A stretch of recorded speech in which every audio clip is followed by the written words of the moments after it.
So yeah, I'm very intentionally connecting hope to imagination. Imagination is, the ground of creativity. And all of the arts were originally in service of the divine. Nowadays I know people think we have the music industry and the art industry. That's pretty wild disorientation from the point of view of the heart and the soul. And so, outside of the industrial kind of invasion of the creative world of art and music and healing, which is now a profession or even an industry, the medical industry and so on, we're all really invited to be on these paths of creativity. And so it's hard for me anymore to imagine being alive without being creative. When I was younger, I was told stuff like, well, you can be an artist or you can have a life. If you're going to be an artist, you're going to be poor and you'll probably go crazy, or else you can have a life. And then it turns out that that other life is the one that'll get you crazy. I'm joking. But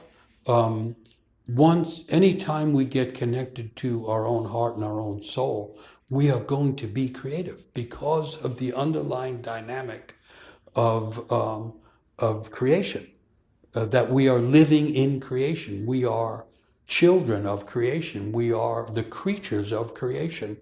And we're supposed to be here creating in our own ways, so that the person who loves to cook and in their kind of cooking puts love into the food, that's an artist. That may be a chef, but it's also an artist. And so everybody has their natural inclined ways to be creative. And the idea isn't to win the contest and be the voice or something like that. The idea is to become an awakened, evocative version of oneself.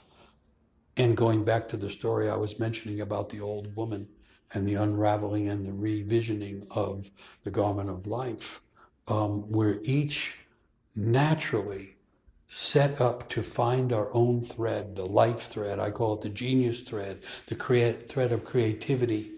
And when we align with that and we follow that, we're automatically creative. And I mean, that's the case for the healers, and that's the case for the people obviously in the arts, but it's also the case for the scientists.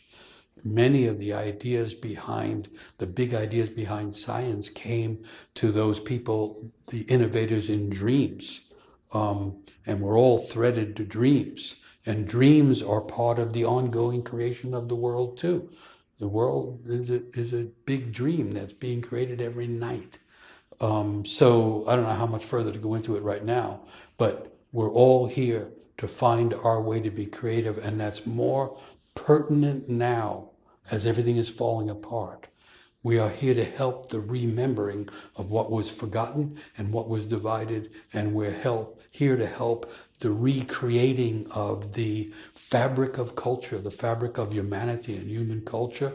But also, we're in a position, and some people are specifically in a position, to help reweave the threads of the ecosystems. There are people that are born with genius qualities for doing that.